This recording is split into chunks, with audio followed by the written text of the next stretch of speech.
महाराष्ट्र प्रदेश में 23 नवंबर को मतगणना के बाद राज्य में 288 सीटों में से महायुति ने 230 सीटों पर जीत हासिल कर ली है, जिसके बाद अब राज्य में महायुति के शपथ ग्रहण मुख्यमंत्री पद को लेकर चर्चाएं शुरू है। वहीं राज्य में मुख्यमंत्री फडणवीस के बनने की प्रबल संभावना के साथ ही गोंदिया भंडारा जिले में सर्वाधिक यह चर्चाएं शुरू है कि वर्तमान महायुति सरकार में जबकि गोंदिया भंडारा जिले की 7 में से 6 सीटों पर महायुति ने जीत दर्ज कर ली है।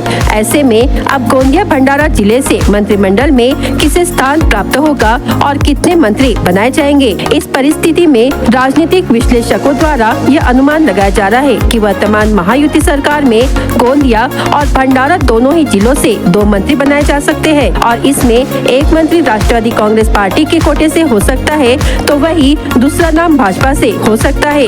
गोंदिया भंडारा दोनों जिलों से जो नाम तय किए जाएंगे उन नामों में सूत्रों से प्राप्त जानकारी के अनुसार सांसद प्रफुल्ल पटेल और देवेंद्र फडणवीस मिलकर फैसला ले सकते हैं।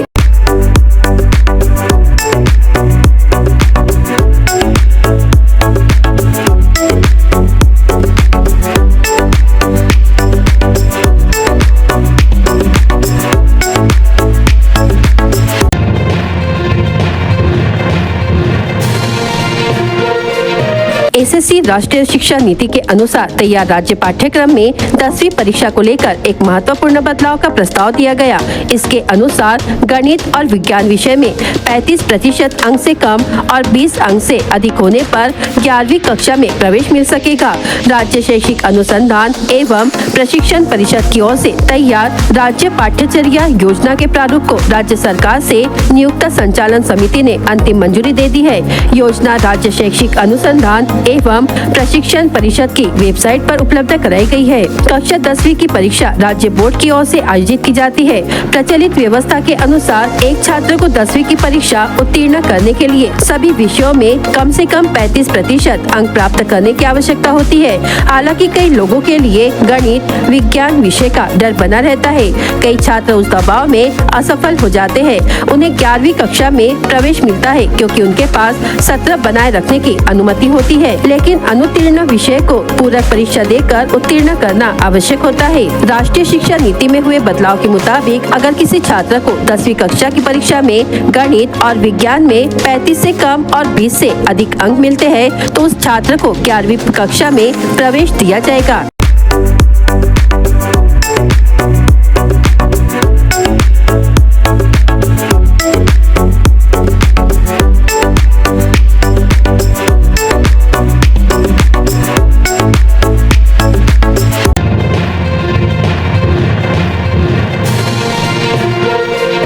चुनाव के पश्चात अब मतगणना की ओर सभी का ध्यान लगा हुआ था। जिले के तीनों विधानसभा क्षेत्र में से साकोली विधानसभा क्षेत्र के अलावा 2 विधानसभा क्षेत्र में महायुति के उम्मीदवार विजयी हुए हैं। महायुति के बड़े नेताओं की सभाओं के कारण उम्मीदवारों को बड़े प्रमाण में फायदा हुआ है। महायुति के तथा मुख्यमंत्री एकनाथ शिंदे, राष्ट्रवादी के ज्येष्ठ नेता प्रफुल्ल पटेल, पूर्व सांसद सुनील मेंढे समेत अन्य नेताओं की सभाएं तुमसर और भंडारा विधानसभा क्षेत्र में हुई। इसका फायदा दोनों विधानसभा क्षेत्र के उम्मीदवारों को हुआ है। भंडारा विधानसभा चुनाव क्षेत्र में महायुति के उम्मीदवार नरेंद्र भोंडेकर के प्रचार के लिए पौनी में मुख्यमंत्री एकनाथ शिंदे की सभा हुई। इस सभा के पश्चात ही मतदाताओं की वोट भोंडेकर को मिले ऐसी चर्चा है। इसके अलावा सिने स्टार वर्षा उसगांवकर और ग्रेट खली का भी रोड शो हुआ। लाडली बहनों ने भी महायुति के उम्मीदवारों को अच्छा प्रतिसाद दिया है। साकोली में महायुति के नेताओं की सभाएं हुई, किंतु नाना पटोले के प्रचार के लिए कोई भी सभा नहीं हुई। नाना पटोले के परिजन एवं अंतिम दिन नाना पटोले ने खुद प्रचार किया। ऐसा होते हुए भी जिले में महाविकास आघाड़ी से केवल नाना पटोले ही विजय हुए हैं। बागी तथा अपक्ष उम्मीदवारों के प्रचार का प्रभाव मतगणना से दिखाई नहीं दिया।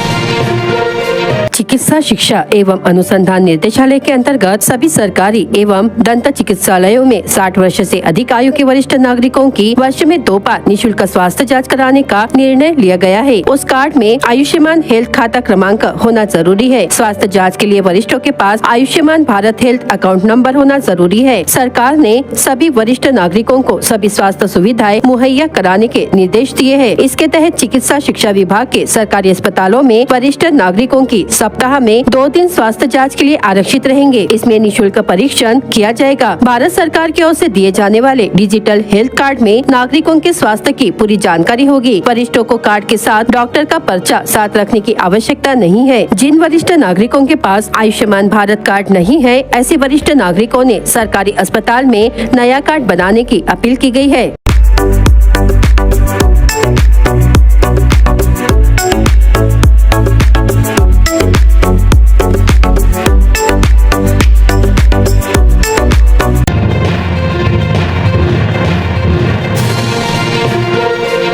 जिले की तीनों विधानसभा सीटों के नतीजे शनिवार को देर शाम तक घोषित होने के बाद भंडारा के विधायक नरेंद्र भुंडेकर तथा तुमसर के विधायक राजू कारेमोरे विधायकी के प्रमाण पत्र लेकर तत्काल मुंबई के लिए रवाना हो गए, जो मुंबई पहुंच गए हैं। इसके पूर्व महायुति के दोनों उम्मीदवारों ने अपने अपने क्षेत्र में विजय रैली निकालकर सभी मतदाताओं का आभार माना। राज्य विधानसभा चुनाव में महायुति गठबंधन की ऐतिहासिक जीत के बाद नई सरकार बनने जा रही है। सत्ता स्थापना के दौरान नई सरकार में भुंडेकर तथा कारेमोरे को मंत्री पद मिले। इस चाह में वे दोनों अपने समर्थकों के साथ मुंबई के लिए रवाना हो गए हैं। बता दें कि भुंडेकर तीसरी बार विधायक चुने गए हैं। वही रिकॉर्ड वोटों से दूसरी बार राजू कारेमोरे विधायक बने हैं। उन्होंने स्थानीय शरद गुट के नेता चरण वाघमारे को 64,305 वोटों से पराजित किया है। इस बड़ी जीत से कारेमोरे का कद पार्टी के सामने बढ़ गया है। वही कारेमोरे या सांसद प्रफुल्ल पटेल के करीबी माने जाते हैं। ऐसे में उन्हें लाभ मिलता है या नहीं, यह कुछ समय में स्पष्ट हो जाएगा। लेकिन इस विधानसभा चुनाव के नतीजे सभी को चौंकाने वाले थे। विशेषकर कांग्रेस प्रदेशाध्यक्ष नाना पटोले की साकोली सीट के नतीजे सर्वाधिक चर्चा में रहे हैं।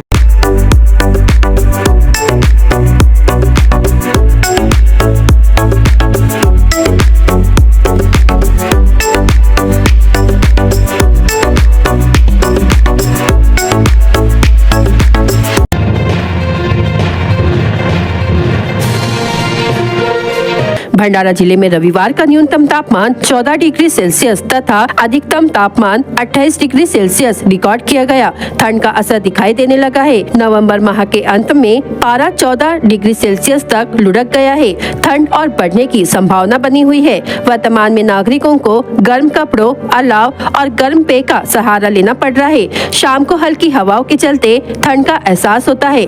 यह हाल सुबह तक रहता है। शाम के समय से ओस पड़ने लगती है। ठंड का असर मानवीय जीवन के साथ पशुओं पर भी हो रहा है।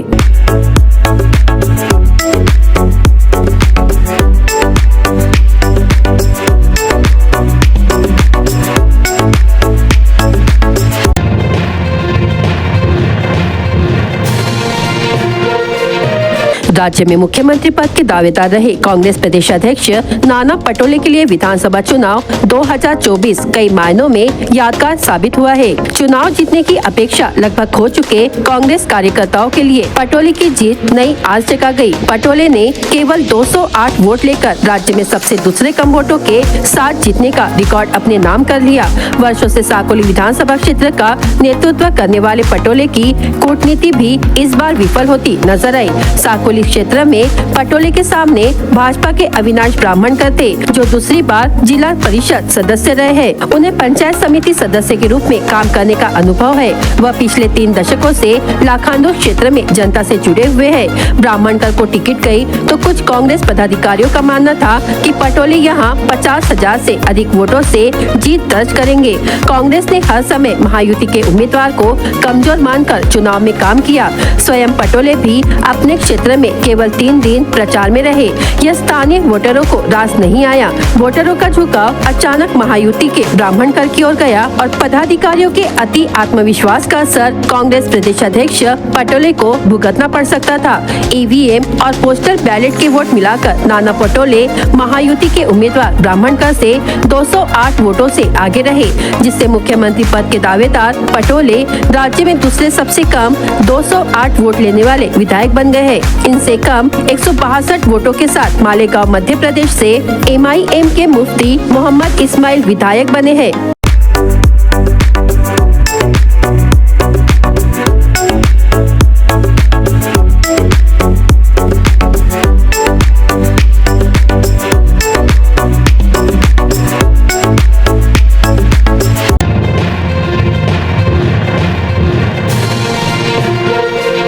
जंगलों, नदियों और नालों में विचरण करने वाले धारीदार बाघ अब शिकार की तलाश में मानव बस्तियों की ओर आ रहे हैं। ऐसा ही एक धारीदार बाघ जंगल से इंसानी बस्ती तक पहुंच गया। हालांकि जब बाघ गांव की ओर जा रहा था तो उसे रात में डांबर सड़क पर यात्रा कर रहे एक व्यक्ति ने देखा। तुमसा तालुका में लेंडेचरी से मंगरली रोड पर डांबर सड़क पर अचानक पट्टेदार बाघ दिखाई दिया। वाहन में यात्रा कर रहे यात्री उत्साहित हो गए और बाघ का वीडियो अपने मोबाइल फोन में कैद कर लिया।